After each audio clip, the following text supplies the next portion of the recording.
ওরে মোর খোদা এদি মগো বুয়া। সংবিধিবদ্ধ সতর্কীকরণ, ভিডিওটি কোনো রাজনৈতিক বা কাউকে ছোট করার জন্য বানানো হয়নি, শুধুমাত্র এন্টারটেনমেন্ট পারপাসের জন্য বানানো হয়েছে। আচ্ছা, তাই ভিডিও দেখুন আর মজা নিন, আর ভিডিও শেষে ভুলে যান, ঠিক আছে? আর বেশি কুরকুরি থাকলে কড়া রোদ্রে আপনার গোয়া শুকাতে দিন।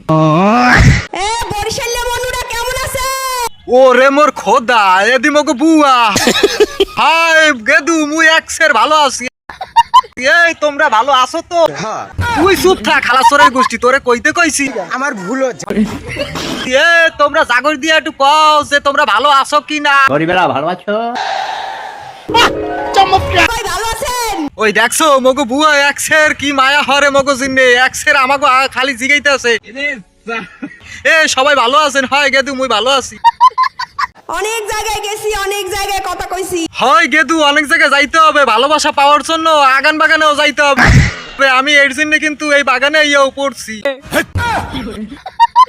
নিজের জায়গায় এই এককালে শক্তি বাড়িয়ে গেছে। হয় গেদু বাড়ির সামনে আইলে আসলে নিজের শক্তিটা বাইরে যায়। বলেন কি? কিন্তু এই কথা কইও না, এই কথা কইলে বেড়ারা কবে আনে যে বাড়ির ধারে আইয়া কুত্তায়ও শক্তি পায়। আর নিজের বইনেরা দেখে শক্তি বাড়ছে না। অমর খোদা শক্তি বাড়ছে মানে বুয়া এক্সের এনার্জি পাইতে শক্তি এখন 3 গুণ হয়ে গেছে। তুমি চালাইয়ে যাও, আমরা আসি। সবাইকে আসসালামু আলাইকুম। কি বুয়া, এইটা কোনো কথা? তুমি এই বক্তব্যের শেষে দিলা একটা সালাম। আলাইকুম আসসালাম। বুয়া এটা কিন্তু মই খুশি হই নাই, এই বক্তব্যের শেষে সালামটা না দিয়ে তোমার আগেই সালামটা দেওয়া উচিত ছিল।